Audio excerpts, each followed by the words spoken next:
Well,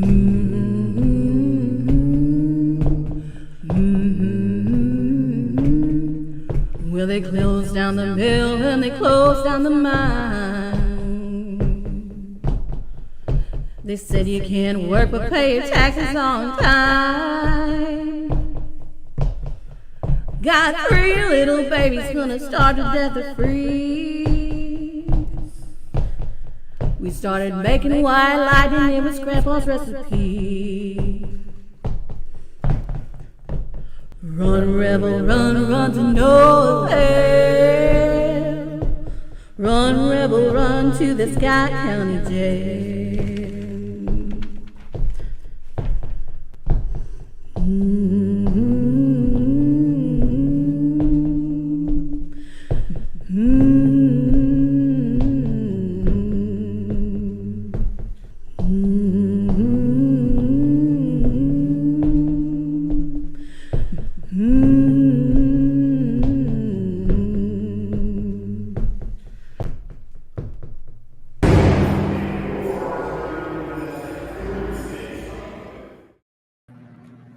Hey everybody, thanks for joining us tonight.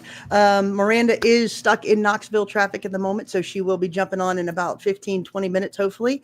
But we've got a great show for you tonight. I'm very excited about talking to our guests that we've got. We've been wanting to get them on for a while, so finally we were able to do that. So it's going to be a really fun show. So just a couple of things here from Huntsville, Tennessee. Busy couple of weeks. We've been having different tours here at the historic Scott County Jail. Also did some fun things over at Rugby over the last couple of weeks. But let me pull this up. Now I'm not used to driving here, so let me pull up a couple of things that I want to share with you. But tomorrow is Valentine's Day, so we do have some interesting things that we're going to be doing both at the jail and at Rugby. So the first thing that we've got going on here, let's share this real quick. Okay, so at Rugby, we've got, let's come back over to this. See if I do this right. Hey, there we go. I did it right. All right. So at Rugby, we are offering our Fall in Love with Rugby tour. That will be tomorrow. I think this is going to be a lot of fun. If you have not done our Rugby tour yet, this will include portions of the downtown lantern tour that we typically do, but I'm going to be adding in some elements of Valentine's traditions and stuff, mostly from the Victorian era, as well as some of the things that they did while in Rugby from the 1880s to the 1890s, some different newspaper articles that were printed about Valentine's celebrations that they had in Rugby, talking about different, again, Valentine's traditions. So we're really excited about this one. So we still have tickets available if you are interested, and if you're in the area, please join us tomorrow night for our Fall in Love with Rugby tour. And then we've got the next one is going to be at the historic Scott County Jail. So this is going to be a lot of fun as well. Miranda's got some really cool ideas for this tour. Again, pardon, I'm new at this, but I'm trying to handle it. Let's see. Okay, there we go. So Miranda's got some really cool things for this. We've got our Partners in Crime tour, and she's going to be actually doing, there's 2 different types of tickets that you can get. If you're with your spouse or your partner, you can get our Bonnie and Clyde tickets, or you can get our Thelma and Louise tickets if you want to come over with your besties and get some tickets to that. Let's see, I'm going to try to move over so I can scroll on this thing. Here we go. Let's see if we can do that. There we go. So we've got our Partners in Crime tour. It's going to be a lot of fun. Again, this is one where we'll take you through the jail, tell you all the history and haunts of the historic Scott County Jail, add a little Valentine's Day flair to it as well. We also have got a special little gift for you. It's a keychain, one for you and one for your partner or your bestie. It says Partners in Crime. So we think that will be a lot of fun. So if you are in the area and want to do something like that, please go ahead and get those tickets. We'll be selling those tickets up until noon tomorrow for both the jail and for Rugby. But if you've been following some of the stuff that we've been doing at the jail, it's been really active. Miranda from Ghost Biker Exploration, she actually did a live at the jail last Thursday. some of y'all on the comment section watched that, and it was extremely active. I think maybe since we moved over here to the bank building, and this is where we spend most of the day, unless we're doing a day tour. So the jail kind of is sitting a little bit more empty than it typically has been over the last couple of years. And I think our spirits are responding to that. I think they're really trying to come out and talk while we're over there. So Miranda had a very good live. If you did not catch that, you can go to Ghost Biker Explorations and watch that live from the jail last week. Intelligent responses, some very interesting things. We actually had one of our friends, Beth Allen, who's a medium. She was on in the chat room, and she said, ask the name of Steve. And when Miranda did, the tripwire lit up. So almost like validation that somebody named Steve was in the area. So that was pretty neat. So if you have not come to see the jail yet, we hope that you do so either on one of our tours or, come for a day tour. Paranormal investigations, we do have those every night of the week up until March. If you take advantage of a paranormal investigation through March 9th, which is when the time changes, you do get those extra hours here at the historic Scott County Jail. So if you're looking for a place to investigate that's in the Huntsville, Tennessee area, please consider the jail because you do get those extra hours. But thank you to everybody in the chat room. I do see all of your comments. Not entirely sure how to bring those over just yet. But I'm really excited to get to our guest tonight. These ladies are a lot of fun. We've been following them for a while. I know Miranda and I have both been on their podcast talking about different things. So we know them through that, but hopefully this next year we'll be able to get to meet them in person.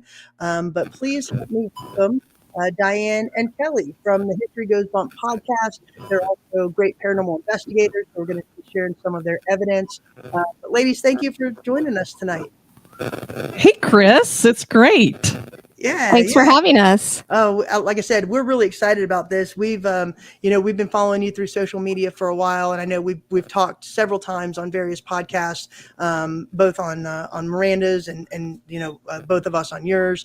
And you're just a lot of fun. You do some great things, both with regard to history as well as the paranormal, and you really marry those two extremely well. So I know that we're both very appreciative of the style that you have when you're doing your podcast. But before we talk about that, why don't you tell us a little bit about yourselves for those of us who don't know who you are or haven't been introduced to you yet? Well, I am a Diane student. I am the founder, creator, producer, host, you name it, of History Goes Bump. Started it back in 2014, and it just came out of a desire to be on the radio. Ever since I was a kid, I always wanted to be on the radio. So I'd started with a political podcast that was a live internet show, and I did that for about 3 years, and I got bored with that. So then I was like, well, I think I'm going to quit doing that for a while. And then I got the bug again, and I was like, if I did it like a podcast where you don't have to do it live and be there at the exact time like you do the Jailhouse Informant, which is a little bit easier, then you can do it whenever you want. I was like, what would I want to do it on? And I always loved going and doing ghost tours. Anytime I would go to a city, that's what I would do. And so I was like, there's nothing at that time in 2014. There was nothing where it was like, here's the history of a location and the ghost stories that go with it. Mm-hmm. And so I'm like, I'm going to do something that's like a ghost tour. And that's where we got the tagline, Ghost Tours for the Theater of the Mind, because the theater of the mind for us older people is the radio, because that was before there were TVs. Of course, that was way before our time. I used to love listening to those. Yeah, I mean, suspense. I just loved all those old The Shadow Knows. Yes, I still listen to them.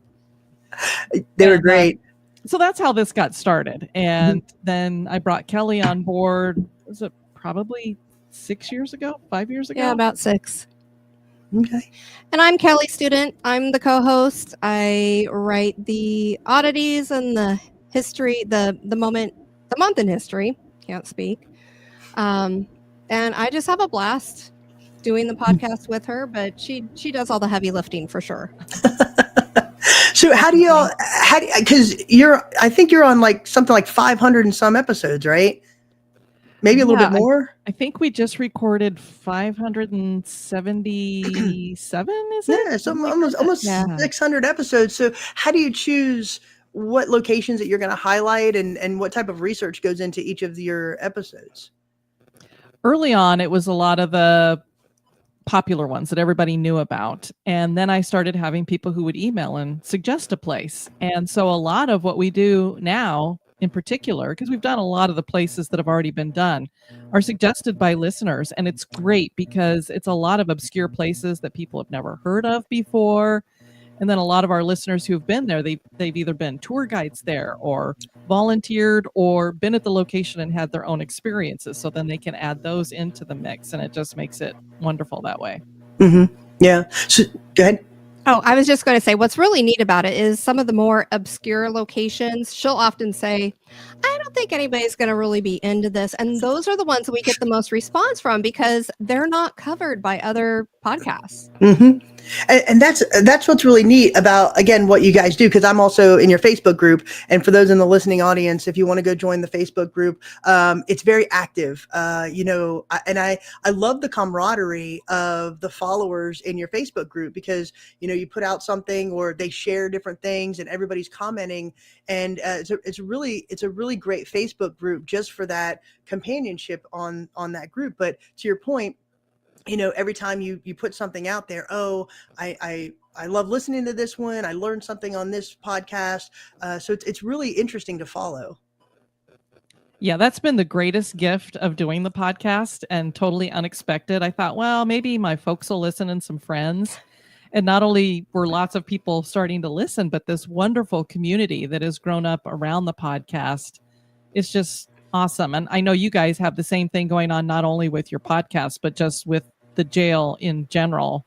And now you've expanded your tours to rugby. And, I was listening, fall in love with rugby. I'm like, so do people run around and like tackle each other? Or? Oh my, Diane. No, that's a valid question. I mean, because almost on every tour we get asked, was it named after the sport? And no, it wasn't named after the sport. It was actually named after Rugby England. And it's funny, every time we put a post out that says the word rugby, we get all these sports teams from Australia. Watch the rugby game live. Watch the rugby game live. Yeah. So we have to go through and hide all of those. But oh boy. Yeah. So what's some of the things like when you go through the research of these locations? What are you looking for? Where do you draw your inspiration on how you do your episodes? Well, one of the main things is my brain is just always going, and I'm always asking what and why. Mm-hmm. And so, generally speaking, as you know, when you go to a haunted location, the main thing you want to know about is the land, because a lot of the activity that is going on in a particular place may have nothing to do with the building and everything to do with the land that it's on. Mm-hmm. So that's where we start. I'm like, let's start with the land. What was there before? If we can find out, what indigenous groups may have lived here. What were they doing on there? Was this, because, the old trope of it was an old Indian burial ground used to come up all the time. Well, now we find out there's not a whole lot of those. Even the mounds that you find, they're not sure if those are burial things or if they were more ceremonial. So that's the main thing we look for is let's look at the land, what was there, and then what were the different things that were built on it? Because a lot of the time there was something there and then it was demolished and something else was built there. Or what was it to begin with? What does it become now? And that kind of thing. So we just start from the ground, as I like to say, and work our way up. And then we go to look for, now I've gotten to, especially since we're doing more obscure places that don't have as much information, and you're trying to fill up, we try to go for at least 30 minutes to 40 minutes. Mm-hmm. So the first thing I'll do is go and look at the ghost stories and see how much is there. If there's just like 1 or 2 lines, then that's something that I'll do on our Patreon and do it as like a bonus cast. Okay. So I have to have enough there that I feel like this would make a really good episode. Or somebody might say, here's this particular building. Tell me a little bit about it. Like, the Scott County Jail. And let's say, although we know there's a lot there because you've joined us to talk about it and there's been a lot of investigating there, but let's just say there's not a lot about it. Mm-hmm. Then we would look at the whole city there and be like, well, what is in Huntsville? Are there other haunted locations? And then we might broaden it out and be like, right, haunted Huntsville or haunted Rugby, and do it as, one complete thing with a lot of different places. Mm-hmm. And I love that approach, because I'm from Florida as well. So I've some of the places we're going to talk about in just a few minutes that y'all have investigated, I've obviously investigated there as well. But we did the Ma Barker house there in Central Florida. And that house was obviously moved from its original site to 2 miles away. The entire house was moved. So my theory was that it's not the land, right? Because if they're moving and the spirits are going with the house, Yep. it can't be the land. Sure. So we actually kind of did it in reverse on that aspect. And I didn't think it had anything to do with that. It was specifically the house, which it turned out that it was. But again, I love that approach with, how you do your or your podcast episodes like that. So what have you found, like, is the most intriguing thing, I guess, about what you do with the podcast? I mean, obviously, I love doing investigations, especially jails. They tend to be my favorite. Just have had some really unique experiences. Not unique for other investigators, but just some takeaways that were just very fun, very interactive. Squirrel Cage Jail is definitely one of our favorites. So yeah, just the Well, investigation. What's been weird for me is that I call myself an open-minded skeptic. And Yeah. so when I started, I didn't believe a whole lot of stuff. And so after you tell enough stories, you're like, well, maybe there really is something to this. And then we start doing investigating as well. And then you start having your own experiences that you can't explain. And you're like, okay, well, what is that? And so that's what's become intriguing for me, is moving from the open-minded skeptic more to the believer. And then every so often I find myself going back into the skeptical place, even though it's like, Diane, you've had all this stuff happen to you. How do you explain that? So it's kind of bebopping between the two. But then also the whole, like I said, I like to ask why, or what was that? And so it's the trying to understand that. When people tell you, for example, we just did an interview with somebody who had a very physical thing happen to her at an old courthouse. I mean, she was picked up and thrown back Jeez. 8 feet. Jeez. And she felt herself getting picked up by her jacket, and then she was just like, I was on my butt. And she doesn't, remember in between those two things happening. And my brain, first of all, goes, holy cow, wow, that's amazing. But then the next thing I'm asking is, you couldn't see anything. So how does something you can't see have the kind of physicality to actually grab you, that you can feel it grabbing you and pulling on you? We've all, like I said, when I was talking to her, I said, we all know what it's like to get like your jacket hung up on a door or something, or, catches your belt loop or something and you get hung up. So you have that feeling where you're getting hung up on something, and then it's bodily throwing you. So that's, not only does it have some kind of physicality that it can come into the physical world and do that, but it had to have some kind of strength, because she wasn't a little girl. She was 5'9", I think, or I think something. she said 5'10". Yeah. Wow. She wasn't skinny or anything like that. So it's like, what can do that? And that's what has become the most intriguing to me about this, is what is that? How does that happen? We want the answers, and we're never probably going to get them, but Yeah, but I think, in some instances we are getting some interesting responses and stuff that can lead us to those answers, which are a lot of fun. So just to backtrack just a little bit, were you an investigator before you started the podcast, or did you just start the podcast and then go into investigations? just started the podcast and didn't do any kind of investigating. Was just watching, the ghost hunters on TV and was intrigued by that. And I was, like I said, I was doing ghost tours all the time. And occasionally on a ghost tour, every so often they'll have like, here's a piece of equipment you can carry around with you, or we might get to go into a building and they'll do some stuff. And I literally would sit there, like when they would do the flashlight thing, and I'd be like looking around going, okay, is there somebody with like a remote? How are they making that happen? Because I was so skeptical of it and stuff. Right. So I would be in the presence of investigating, but it wasn't like I was in control of it. And we didn't do that until Kelly came on board. I was probably almost 4 years into doing the podcast when we started doing our own investigating. Wow. And I'll never forget the first time Kelly mentions the Squirrel Cage Jail. That was the first time we ever hosted and had listeners come on our own ghost hunt.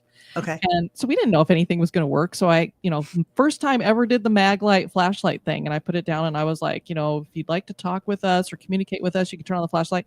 And it turned it on and I about lost my mind. I was like, oh my God, this really works. I was like, I didn't do anything. It's not me playing a trick. That like literally turned itself on when I asked it to. So It was very cool. And it's just gotten cooler from there. And one of the reasons why we did start doing the investigating is there's just so much baloney out there Mhm. that I needed to experience it for myself. I Mhm. needed to have something happen to myself, or I was never going to get over that skeptical thing, because it's Mhm. just so hard to believe when you see things that are just happening on TV. Yeah, exactly. And, same. That's how we kind of got started as well. Now, Kelly, did you do any type of paranormal investigations or anything before you met Diane, or just Not prior to moving here, no ma'am. any But belief? I was the same in terms of watching the shows. I had a couple things happen at my house in California, Mhm. but I, also being skeptical, open-minded skeptic for sure. There were some things that happened around a very, very, very old oil painting that came from like a great, great, great grandfather that I never put together until it wasn't in my house anymore. And then those things didn't happen anymore. And Oh, so wow. I definitely think that there's some sort of attachment with that piece of artwork. Okay. But yeah, just always been interested, really got on board, with taps and, always watching in search of and things like that in terms of the weird and so forth. But the ghost hunting shows that started coming on board back in the day were a lot more believable, I guess you Mhm. could say, not so over the top. And, obviously they can spend a week at a time or more filming. And I think they bring like multiple pairs of the same outfit and so forth to They make it do. look like it's all happening in That during one continuity. little period. Yeah. So I'm fascinated by it. So I definitely enjoy investigating. Now, have you investigated a location that you've highlighted on the podcast and verified some of the reported claims, some of the ghost stories that you talked about on the podcast? Definitely, Villisca Axe Murder House. We definitely interacted with the two young girls that were the friends, and I cannot think of their names off the top of my head. Ina and Lena and Ina. Lena and Ina. Yes, Yeah. yes. And we definitely interacted with them for sure. And so that was a verification there. A lot of the time when we go into a location, we try not to know too much ahead of time. Okay. I get torn because I'm like, I don't know if we should know so that you know kind of what you're looking for or how to ask questions, or if you just want to go in blind so that you're not biased in any way. Mhm. So we've done both, where it's like we go into a place and have no clue what's going on here and see what we get. And then there's other times when we go in knowing stuff. And we've definitely had verification for, I would say, most of the places that we've investigated. We've gotten at least something that's been verifiable to a story that we've heard that goes with something. In a Okay. perfect world, we'd have the opportunity to go in blind and then take a day to research and then go back in. But Yeah. we're not on TV. We don't have that opportunity. We're No. just traveling. Yeah, and sometimes when you've talked about a place or you've researched a place, have you ever found that it's different than what you built up in your mind? And for example, for me, it was Villisca. When you see the shows and stuff, for me, I was expecting this house just boom right in the middle of a cornfield by itself. Right. Like in the Field of Dreams house that there's nothing around it, but you get there and there's neighbors like 7 feet away and. It's in the middle of the town and it's much smaller than what I was anticipating. So that kind of threw me for a loop a little bit. And I mean, we actually had to change our investigation on the fly because of that. Do you ever experience anything like that where you built up an expectation and it's different than when you get there? Villisca was definitely that way. I was like, this house is so small. Yeah. Yeah. It's amazing how small it is. Mm-hmm. And we were expecting more because you hear such negative stuff about the place. Right. So we were kind of expecting that it was going to be, a little bit creepy or whatever. And it was just amazing. We mostly just seemed like we interacted with children and had a great time. It was wonderful. Mm-hmm. Well, the funniest thing is we had some listeners with us and we were getting a little bit of interactions in like the kitchen area. And I just was feeling drawn to go into the room where the little girls had been. Mm-hmm. And so I go in there and I'm talking to them and, not much is going on. I've got the flashlight there and I've got my dowsing rods and I'm talking to them about the games that are in there and what you guys like to play and so forth. So my feet were getting tired. So I back up to sit on this chair that was next to the bed and I misjudged where the seat of the chair was. Oh, no. I thought it was quite a bit higher, like maybe about 4 inches higher. Oh, no. You know when you go to a location and you go to sit down on the toilet and it's not as tall as your one at home, so you kind of flop down onto it. Yes. Well, I did that in the chair, and Oh, it made no. a really loud noise, and everybody out in the other room go, "Oh my gosh, Kelly, are you okay?" And I'm cracking up, and the flashlight started coming on. My dowsing rods were going crazy, and I was just laughing. I said, "I hope you guys are laughing at me right now because I'm laughing at myself." And it kind of just took off Broke from the there. ice. Yeah, there was a huge storm, a huge electrical. I mean, that was a storm that I don't even know if they normally get storms that intense. Yeah. Wow. It was like a Florida storm with Oh, wow. the thunder and the lightning, and I mean, just constant lightning. The ceiling, the roof was leaking.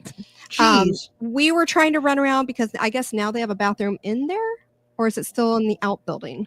Oh, I'm sure it's still on the outbuilding. We were looking for flashlights because we heard the water coming in. We looked at the walls Oh, because there's no. no electricity, and you can see the water running down. So we're trying to figure out ways that we can catch the water. The old antique and- basins and Yeah, stuff. we didn't know what else to grabbing do. them because we're like, we got to catch the water in something. We were looking for flashlights, and all of a sudden the flashlights started coming on.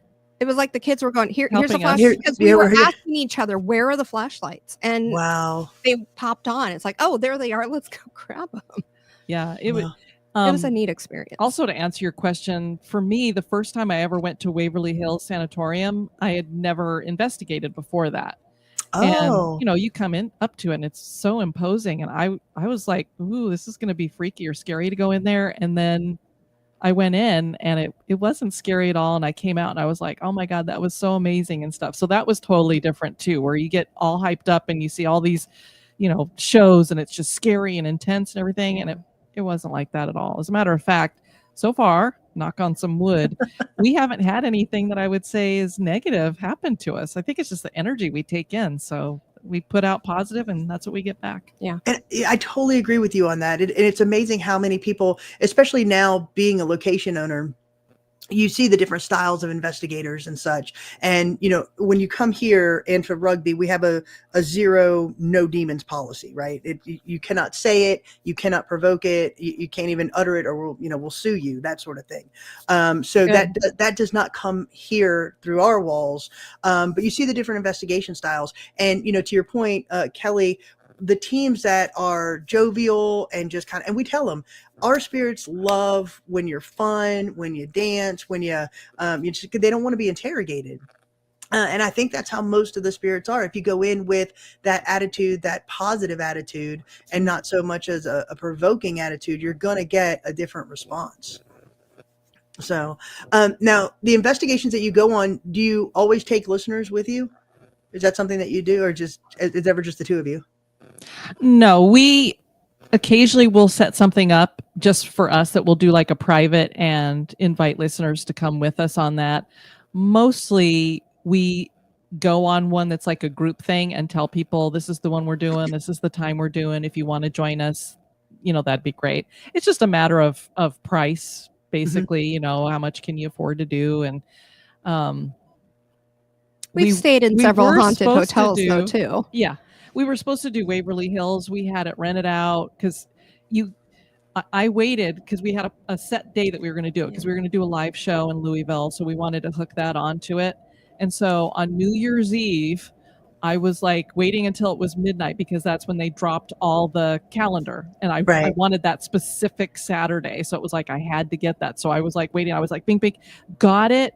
We had it rented. We had 15 people that had bought tickets that were going to do it with us. And then it was supposed to be for April of 2020. Mm-hmm. And so that's right when COVID hit. Oh. So the nice thing is that Tina was amazing, and they ended up having to cancel it because for that first couple months, they weren't having anybody come in. So they gave us all of our money back and stuff. But it was such a bummer, and we've never been able to get it scheduled again. I was just like, oh, we almost had the whole place to ourselves. Oh. Yeah, so COVID just messed up so much. But no, you definitely have to go back. Hey, baby girl, you definitely have to go back at some point. Now, I've never investigated Waverly. Miranda has, and she said it was an amazing experience. So it's definitely one of those that are on my bucket list for sure. Now you do a lot of, cause you're in Florida, right? So you do a lot of different places there in Florida. And we're going to pull up a couple of things here. So let me get Sally out of the way. Sally, come on. Good girl. Good girl, Sally. She's going to get in her mood here in a minute. All righty. So the first thing that you sent, I've got... Okay, so I've got an Instagram one with a flashlight. You want to set that one up for me when I pull, and then I'll pull it up. This is probably Greenwood Cemetery here in Florida, in the Babyland section. We were there with a ghost tour group, and what we'd done is we'd set the flashlight up, and the woman who was hosting us said, you know, sometimes if you sing a nursery rhyme here at Babyland, we'll get a little bit of interaction. Mm-hmm. And so we had started doing that, and I ran and grabbed her and said, hey, our flashlight, we're getting some interaction. So she comes over and says, hey, let's all sing Twinkle, Twinkle, Little Star. And we start doing that, and then the flashlight participates with us. All right, so let's see. Let me pull this up. See what we got here. So you guys promise, let's sing Twinkle, Twinkle, Little Star. All right. All right. You guys ready? Yep. You guys, and you guys sing with me. You guys have it on and off. You ready? Twinkle, twinkle, little star, how I wonder what you are. Up above the world so high, like a diamond in the sky. Twinkle, twinkle, little star, how I wonder what you are. You must have liked that. Wow. Thank you. Yeah, so we, of course, had started filming after it had already turned on, that it was like, yeah, go ahead and sing a song. And then it just stayed on and then did the blink a couple times. Yeah, it was pretty interactive right at the beginning, and then when everybody else came over, it was pretty consistent. Yeah, you know, I've been to that cemetery. I actually did a small Landmarks, Legends, and Lore video on that cemetery, and there's so much history there. But the Babyland section is such a unique situation in that cemetery. For those who haven't been there, this is in downtown Orlando, and it's a vast cemetery, but they've got these 3 sections called Babyland, and it's just for infants and toddlers. That's where they're buried. And so you've got these big monuments everywhere, and then you go to Babyland and you've got these toys and trinkets and stuff, and these little tombstone markers that are very ornate. So it's such an interesting cemetery to go to, and that's one of the reasons why. Totally agree. Love it there. And it is neat because there are other cemeteries that have like a section that you would call a nursery, but this is the largest one I've ever seen before. Right. Mm-hmm. And I think they've got three Babylands, right? Yeah. 3 different sections there. Very cool. And y'all get over there pretty frequently, don't you? We try to about once a year. Okay. Yeah, not as frequently as we would like, you know, life, Yeah. busyness. Right. I know how that goes. All Day right. jobs. Let's see what we got next. Whoops. Still trying to get the hang of this. Okay. This is the other Instagram one. Looks like it's got an SLS camera on it. Okay, so this one, we love old jails, like Yeah. the one that you guys have. So that's why we're dying to get there. It's our favorite kind of location to investigate. This one is the Hamilton County Jail. And they have these, it's a really weird, inside the cells, they have, it's kind of like a metal, it like dent into the wall. Mhm. And it's where the showers had been. So it was like the cells had their own showers, and it's not a real big area. And so earlier in the evening, one of the girls who was hosting our investigation had said that she'd caught this figure on the SLS. So we came over to see what was going on, and we said, hey, Kelly, why don't you go ahead and get in the shower and see if we can get whatever this figure was that was here to come back. And sure enough, he came back and he brought a friend with him. And so this is what we caught on the SLS. And you could see that you can't really see Kelly that well, but just imagine she's in there and looks like molested. I don't know how else to describe it. Kelly, you were Spots, whatever. you were jailbait, right, Kelly? Pretty much. All right, let me see if I can pull this up here. Here we go. He is definitely touchy. you. Are you washing me? They're like, there's a chicken. I don't know if they were washing me. It's like one is putting his foot up on you or something. And they're both, I think they're What? trying to dance on with you. I don't know. it looks like they're both trying to rub you. Yeah. He's like, they're gonna be turning. And then the one is Oh like he's my down on his knees. gosh. Somebody is definitely touching you. Are you washing me? They're like, there's a chicken. Wow. Yeah, so it was pretty crazy because we were like, oh, I wonder if we can get that thing to Like, one is come back putting his and foot get up in the on you or shower. And something. then he brought a friend and we were just like, I think they're trying whoa. to dance on with you. Wow. It looks like I mean, That's it was wild. an empty box other than me being Yeah. in there. There was nothing else in there for it to map. It was a flat wall. Mhm. So, yeah. And neither of those Somebody is figures are definitely Kelly touching being you. mapped. Those were No. both two other figures. Wow. That is crazy. Now, let's see here. Let's pull this out real quick. Now was that is an SLS, is that camera something that you take routinely, or is that something that they have on the tour that they let you use? They have it as part of their equipment. This is a group that we're going to go over and do the May Stringer House with them as well. Oh, They nice. they host a lot of these at different historic locations, and they have like every little bit of equipment that you could possibly hope to have. Because getting your hands on an SLS can be pretty difficult, and they're not cheap. So Listen, getting your hands on any type of paranormal equipment lately is not cheap. I Yeah. think everybody's kind of figured out that most everybody wants to be a paranormal investigator now. I mean, even cat Yeah. balls. Yes. You know, a $2 cat ball is inflated to like, I think $12, $15 now. It's crazy. Yeah. Glad we already bought ours. Right? I know. We have a whole box here in the jail. So have y'all done the May Stringer before? Or is it going to be your first time? We haven't investigated. Right. We have toured it a couple of times, but we haven't actually been there for an overnight or anything. So Okay. that's definitely, we're hoping in the next couple months to be doing that. Fun. Yeah, it's an interesting place, Sally. All Cat right. butt. Yeah, man. Let's see here. All right. The next thing that we have is, where did I put that? The Plymouth Ghost Light. So this is a ghost tour that I was on, and they took us inside two of the historic homes in Plymouth, and we were standing there facing the tour guide, and I had my phone and I was recording stuff, but I was getting tired of holding my phone up. So Mhm. I dropped it down towards my waist, but I was still pointing it towards the tour guide.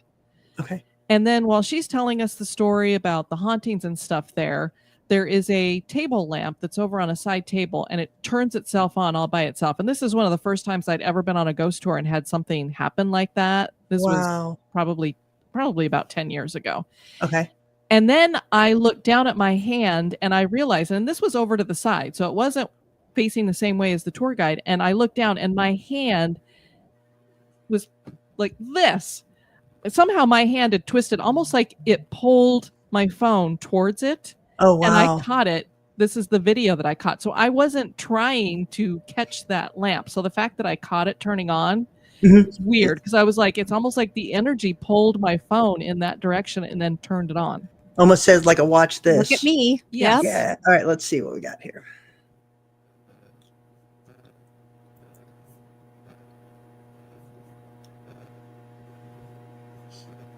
Did I hit play?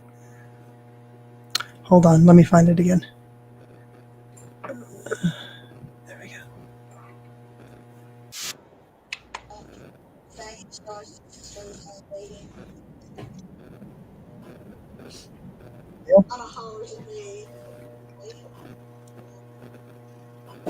So as you can see, I'm pointing it towards her, and I'm not Yeah. really trying to catch the lamp, but it slowly starts moving over towards the lamp. Okay. Sorry. I'm not sure why it's buffering.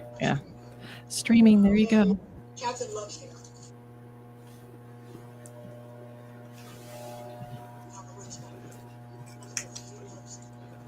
So I'm like, okay, now just lay back down. Let's just ignore them.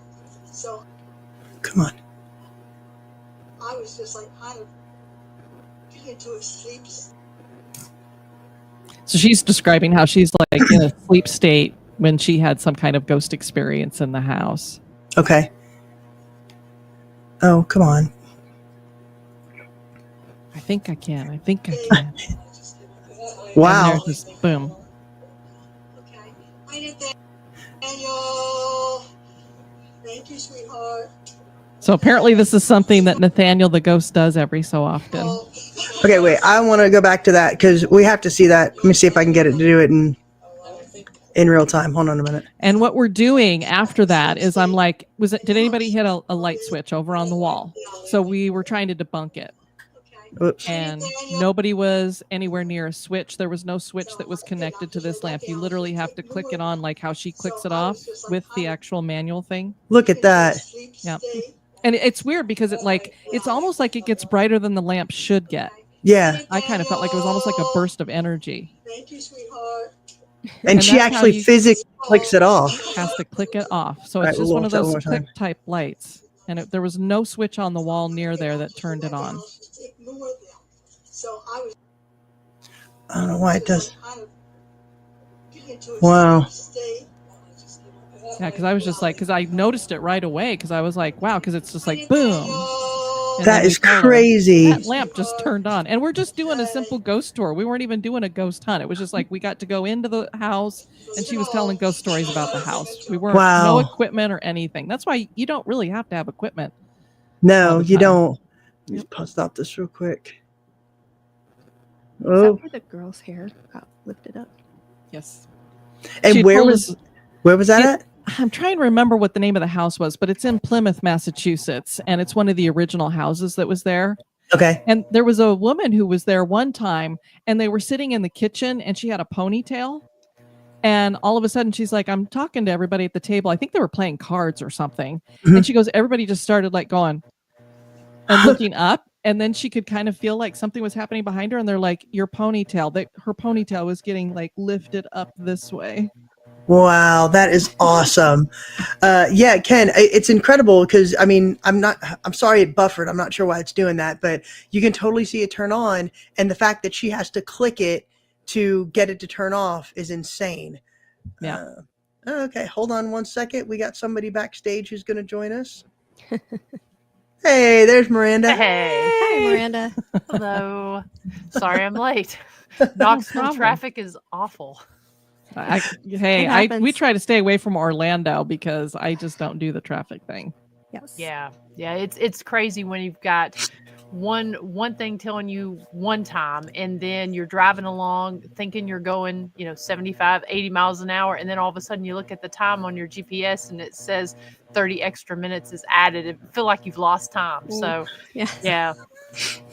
You're like, there must be some kind of road issue like 20 minutes from now that hopefully it'll be gone by the time I get there. It never is. That's what I was thinking. So- And anyways, Ken, sorry. we did not hear a click when it turned on. It just like came on. So it was weird. Yeah. And again, the fact that you do hear her click it off, which is pretty wild. So, Miranda, you're going to have to go back and watch that. It was a pretty cool piece of evidence. All right. I think we've got one more, I think. Let's see.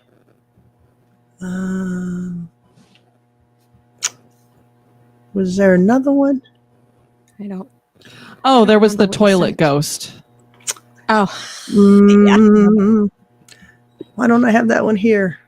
That's all right. It was just a really short one, but we were in it's called the Dixie House is what we call it because it's on Dixie Street in St. Augustine. Okay. And this is a place that's had a lot of investigating going on. They don't really know the full history of it. It clearly was somebody's home at one time. It served as a business and everything. And there is a ghost for some reason that likes to hang out in the bathroom there, and he likes to sit on the toilet. And so it's just basically the SLS camera, and it was positioned in such a way that I have the phone up doing a video so that you can see the toilet, that there's nobody actually sitting on it, but then you can see the SLS, and there is something sitting on that toilet. And he does it all the time. We've been to the house twice, and both times we had a spirit sitting on the toilet in there. it's probably a residual Elvis. They actually used to joke and call They him would Elvis. call him Elvis. But I was like, can you imagine your forever is having to sit on a toilet? Oh, I wouldn't. I'd say no. Get me to cross over somewhere else. Talk about your butt going numb. Right? Yeah. No, thank you. This is not going to be my eternity sitting on this toilet. So you said, Purgatory. Right. So you mentioned that you on the ghost tour they said that the woman had her hair touched. Have either one of you been physically touched at all on any of the investigations? A few times. The first time was, I think it was Squirrel Cage, right? And that was with my hair. That was on the second I floor. really like Kelly's hair. Well, actually, back at Hamilton, which we were just talking about, she was doing the Estes, and your hair was a little bit more spiky. It was shorter and more spiky back then. You used more hairspray product versus the gel now. But at the time, she was doing Estes. I was asking the questions. I was also using my dowsing rods, but I was telling them, you guys should feel her hair. It feels really neat. It's very different. It's very spiky. And about 5 minutes later, all of a sudden, she thought she had spider web in her hair. Well, no, somebody was touching her. Yeah, I reached up and I was like, "Oh, is there a spider web?" And because I was doing the Estes method, I didn't hear her telling me that they Wow. could touch my hair. I was laughing. And so I was like, she goes, "Oh, I told them they could touch your hair." So I was like, "Oh, well, they just did."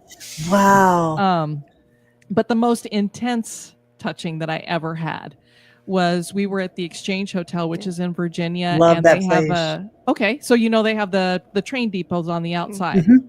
We had hardly any activity going on inside the actual hotel. Mhm. But we go out to the train depot, and I was standing back from the rest of the group with my back towards the where you walk into it and everything. And all of a sudden I felt this like static electricity kind of feeling on the back of my head. It was like somebody palmed my head and then just started moving down the back of it. And I was like, oh my God, something is touching me. And I don't usually say anything. I'm very quiet, keep to myself. But I was just like, I was so shocked at what I was feeling that I said it out loud. And we actually had one of the ghost hunters with us that was doing the A&E version with Grant. Okay. And it was Daryl. And he brought one of their data boxes that they have on there. So he came over with the data box, and I could feel it was going down my neck, and then I started to feel it go down my left arm, and I could feel it going all the way down. I was holding my arm out, and he put the data box up against it, and he goes, "Yeah, we're definitely getting some readings here." And I'm like, Oh, wow. I'm not making this up, because I would, I don't make, stuff up. And I was just like, and you could tell that something was going on, because I was just like, whoa. And I didn't know whether to be scared or excited. I was a little bit scared afterward, because I was like, something touched me that, I didn't really invite it to, and I don't know what it was. Mhm. But then I also was like, that was pretty cool. And then there was another time that we were at the St. Augustine Lighthouse, and we had somebody who was with us that's a little bit sensitive, and she goes, "I feel like I've got a child here holding onto my hand." Aw. And so I went over there with the EMF, and I kind of held it into where her hand was. And as I did that, it felt like I was that pins and needle kind of feeling that you get when your hand's falling asleep. I could feel it as I put it in there, and the EMF started going crazy. So I'm like, there's definitely something happening here. We had a few cool things happen at the Exchange Hotel as well. The quarters where the kitchen was, there was a desk in there, and there was a cubby, where you would scoot a chair in and out. And while we were sitting there, I think, were we sitting on the stairs? We were sitting on the stairs, and the gal was talking about all the different stuff going on in that building and so forth. And I always whisper stuff to her, because I don't want to influence anybody else's experience. Right. And so I told her, I said, I think there's a little kid like poking out from underneath there, kind of being like, meh, just goofing off. Like he knew I could sense him there. And later on, we went into the main hotel, and the guy that was running it had recorders everywhere. He had cameras and so forth. He goes, "Did you guys hear this? Come here," just to Diane and I. And we hadn't heard it, but it sounded like a little kid going, meh, sticking his tongue out, just being a goof. And then later, she heard it. She had it on her recorder, and our other couple of listeners that we're friends with had it on theirs too, and they were across the other side of the room. So we both caught it. And what was fun about it is that Kelly had told me that she was a little bit sensitive, and I always thought a lot of that stuff is hooey. So when she's telling me that, You're honest, Diane. I like it. She's a little sensitive about that stuff. I'm not very sensitive. I do get certain impressions sometimes. Okay, something you cannot see, and you're telling me, I feel like there's a little kid under this table sticking out, and then he's like sticking his tongue out. That's pretty specific. That's pretty spot on. I don't think that's very vague. So, and then I was like, okay, sure, Kelly. Right. And then when the guy who was hosting the thing asked us to listen to the EVP, and you hear this, "Meh," I went, oh my God. Mhm. And then I was like, holy crap, maybe she really can. I feel Good job, Kelly. So now when she tells me, like, I feel like we should go into this room or this kind of thing's happening, I trust it because Mhm. it's been backed up. And now we've had more things that back it up and stuff. It's not like she's a psychic or anything, but she picks up on some interesting things. I don't always put 2 and 2 and 3 together. The other stuff that happened in the depot. Until we think about it. Yeah, until you kind of go through and listen to stuff and think about it. So we were in the depot the same trip, and I kept feeling like it was during COVID, right? So I was using my dowsing rod. So you're not sticking your hands in your mouth. Not that I do that anyway, but I kept getting like a brass, or not a brass, but a copper taste in my mouth. And then a little while later, I was getting tinnitus. And then I kept, well, no, that was last. Sorry, I'm not good at storytelling, but clearly. But in between the copper, I was smelling what reminded me of, those little red strips for like cap guns where you could hit them with a hammer, or you could hit 'em with a cap gun. Love that smell. I was smelling that. I actually asked Daryl, I'm like, is that what gunpowder smells like? Because this is what I'm smelling. He goes, oh yeah, absolutely. And then a little while later, I started getting really intense tinnitus to where it was like I couldn't even be in the room anymore. So I actually went outside, and I didn't feel real great. And so on the ride home, Diane starts putting it together for me because I wasn't cluing in. Yeah, because I was like, well, if you were tasting copper, I mean, that sounds like blood to me. Yeah. And then, you smelled gunpowder, so gunshot, cannon, and then tinnitus if you have a gun go off or a cannon go off near you. So I feel like she was getting an impression from, what somebody in there might have experienced. The soldiers that passed. Yeah. But I was like, whoa, that is so weird to have all that physical stuff that happened to her like that. But it was just these different little things. And it wasn't until later that we started putting it together and we're like, oh, that was really cool. Mm-hmm. Yeah, the Exchange Hotel is such a great location, and anybody in the chat room who hasn't gone, totally, even if for the history, just go take a day tour. But we had some of our best DVPs, and to your point about the child, we were interacting with the child. I think his name was Jeremiah, all night that night, and we captured a little boy saying, "Hi, this is my bed." Clear as day. Wow. We had a voice recorder on the bed. So for me, the Exchange Hotel was a great location to investigate. Now, which tools you mentioned several tools that you use frequency. Which ones do you like the best when you're on these investigations? My favorite thing is me. Yeah. Really. Nice. I mean, I've really gotten to that point now because I don't know. Sometimes I don't trust. Like, we have an S box, which I do really enjoy the S box because we can do the Estes method and record it. Yeah. And then we have a recorder that we can record outside. So we can hear what we're saying. And then we can also record what the spirits are possibly saying. And then, compare them to each other. So I really like that kind of method that we can have that kind of recording going on. So that's our favorite stuff to work with. Yeah. I ask the questions and then you spit out whatever you're getting.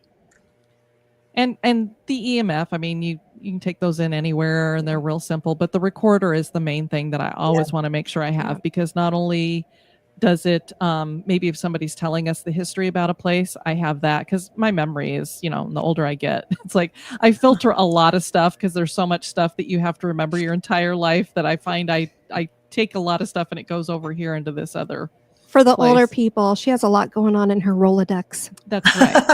So a lot of it goes out of the Rolodex and is back Just there in flies the right trash out. heap somewhere. It's still in there somewhere.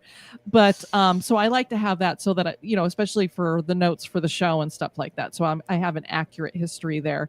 Plus, when you're doing an investigation, like Kelly was saying, it was hard for her to remember, like, did I taste the copper first? Did I smell the gunpowder first? So when you have a recorder, it's like, this is step by step what we did. And you can have it all along, because we don't have all the fancy cameras and stuff like that. We just have our phones for a camera. So I rely on the recorder a lot. Although I did catch that blue orb at McPike Mansion with my cell phone. That is true. She was actually in one, and I wasn't in the picture before it or after. We were just taking pictures on the outside of the McPike Mansion, and she clicked, and then she goes, wow, I'm seeing a blue light. So she saw it physically with her eyes, and then she Wow. caught it on the camera too. So that was really cool. Nice. That was crazy. So what's next? Where are you investigating next? What's next on the agenda for what you're doing and with History Goes Bump? Well, we have been, like we said, looking at the May Stringer house. We don't have anything that's like really set up on the. We're going back to California to see her dad. It's he wouldn't be watching this, so he's going to be turning 90, and we're going to surprise him. It's a surprise. So we'll probably look for something in California. I know the last time we were there, we went to the Queen Mary. Oh, and very then we went down cool. to the Whaley house. Yeah, and then we did the Whaley house. So we might revisit one of those two places or see somewhere else that's kind of in that general vicinity. So that's probably the next thing that we have on tap. Mm-hmm. And I don't know. We're very loosey-goosey about stuff. So it's like, where do we want to go? What do we want to do if we happen to be in a certain area? Or what are we going to do this weekend? I might see something. We had some friends who have an Instagram, and in DeLand, they have the Artisan Hotel. And she's like, oh, I stayed there and I had some activity. So for our anniversary last year, I was like, we're going to go to DeLand and just do a staycation kind of thing for a long weekend. And we're going to stay at the Artisan and see what we get. And we had activity there and stuff. And we checked out the town because we never really done anything in DeLand before. Went over to the Stetson Mansion and that kind of thing. Yeah. Whenever we're traveling, we do try to make at least one stop in a haunted hotel that we know is haunted. We'll still investigate even if we don't know anything, just to see if anything pops up. I mean, when we stayed at the Marshall house, we were not expecting what we got in our room.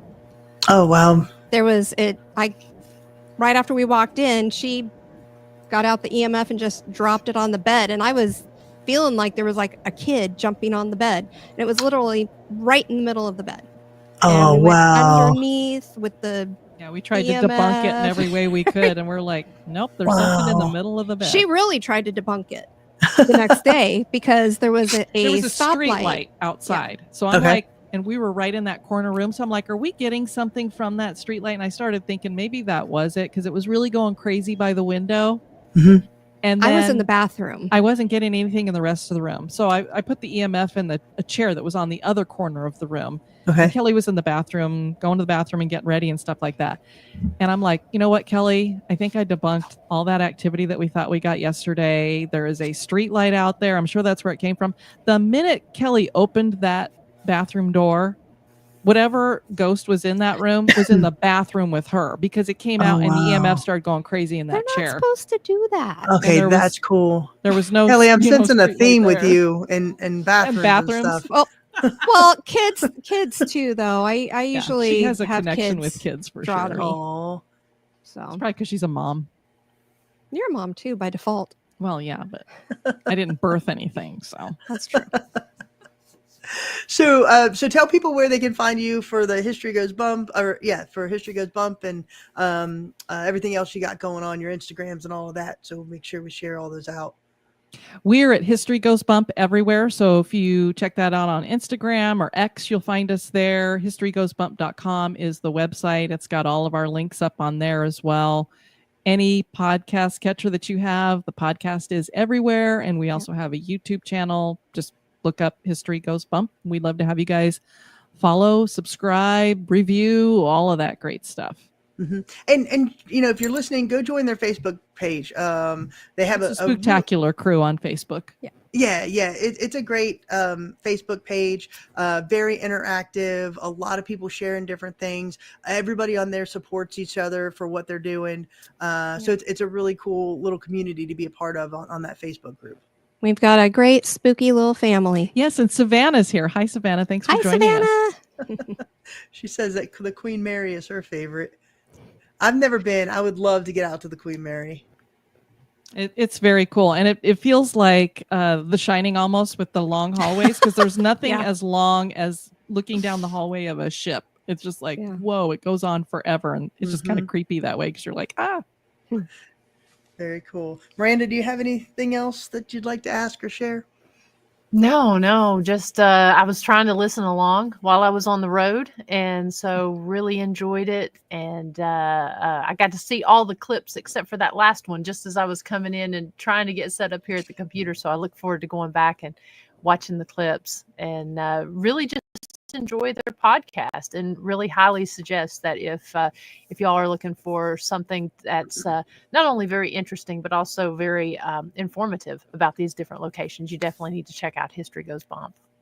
Well, we look forward to meeting you ladies in person, Yes. which will be happening Definitely, either if it's not at the end of this year, definitely next year. Yeah. Or, next time I'm down in Florida, take you guys out to coffee or something. Oh, I know. We're like, we live When are like you an getting your hour hair away cut from each next? other, and we've never met in person. It's crazy. I have to check my calendar. know. I'll be down. I think it's in March sometime, so I'll keep you posted. Yeah, we're like, we just need to know the Sounds good. haircut schedule, and then we'll Yeah, know we're going to be here. Exactly. Schedule every 7 weeks. I go down to Florida for the haircut. Love it. But ladies, you are fantastic. Thank you so much. It's been, great following you again, just to be able to call you guys friends. We really do enjoy it. And we'll definitely be meeting up here soon. But until then, everybody, please go check out History Goes Bump and everything that they've got going on over there. So I'm going to pull you guys off stage for just a second, and Miranda and I'll wrap up a few things, and we'll be right back with y'all, okay? Thanks thank for y'all having so us. much. Thank you.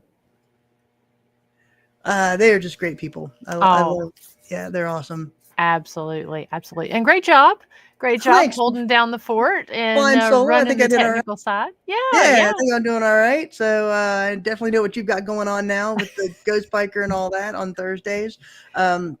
But everybody, please remember, if you are in the area and want to do something fun for Valentine's, we got 2 different walks, one at the historic Scott County Jail, one at Rugby tomorrow night. We still have tickets available to both. Or if you are a paranormal investigator and you want to investigate either of these locations, we do have the extended hours at the historic Scott County Jail until March. So if you book any investigation from now until when the time changes, you do get those 2 extra hours. But we have, all of that available on our website. And that's all I've got. Anything else, Miranda? Should I show do a little sneak peek of the special little thing that if you come and take a tour of the jail?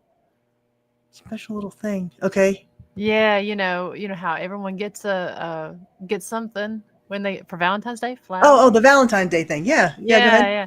Okay, so on both of these walks you get a little something extra, and so we're trying to keep it in the vein of the jail, and so when and also with Valentine's Day, and so we've got our Bonnie and Clyde ticket as well as our Thelma and Louise ticket, and so all the females that come on the I don't know how this is going to translate on the screen, gets a inmate inspired art rose.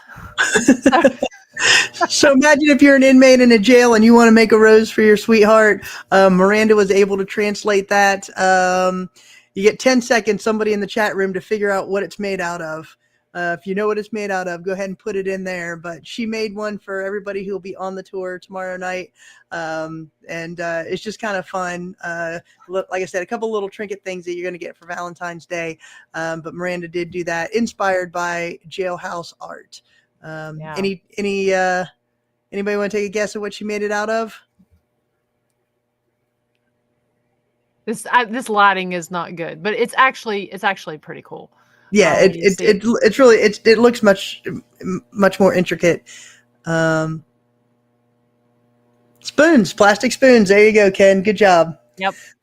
So she made it out of plastic spoons. So there you go. If you're on our tour for the Jailhouse and the historic Scott County Jail tomorrow, you will get one of those roses. So, and if you're from our generation, the whole best friend half and half necklaces, we've got those partner in crime keychain charms. So they're pretty cool. But the tours themselves, I mean, there's chock full of history and just fascinating stories, plus the paranormal that we've encountered on your walk there at Rugby, as well as the jail, is just, it's second to none, and you just never know what's going to happen. So it's a very cool, unique way to spend your Valentine's night. So we do, like Chris said, we do still have tickets left. Just know whenever you're getting the ones for the jail, they are couples, partners style tickets. So whenever you purchase one, you're actually purchasing 2 tickets. So I think Christie's is set up as individuals. So I know we do still have 3 partner tickets left, and all the tickets we will be selling up until noon tomorrow. So give us a call, go to our website. We'd love to have you join us tomorrow night and spend that special day with us. So, will you be touring by candlelight? Yeah. Yeah, we will. Yep. Absolutely. It's gonna be as nice and romantic as a county jail can be. So yeah, we're trying to make it special. All right, everybody. Thank you so much. Hope you have a great evening. Go and check out Ghost Biker Garage at 9:00 tonight. She does have a guest on. Yep, She will be Shane talking. McClung. Yep, she will be talking about the live that she did last week at the Historic Scott County Jail. Had a lot of interesting stuff there. But until then, until next week, we really appreciate you joining us tonight. We hope you all have a great evening. Bye, Good night, everyone. everybody.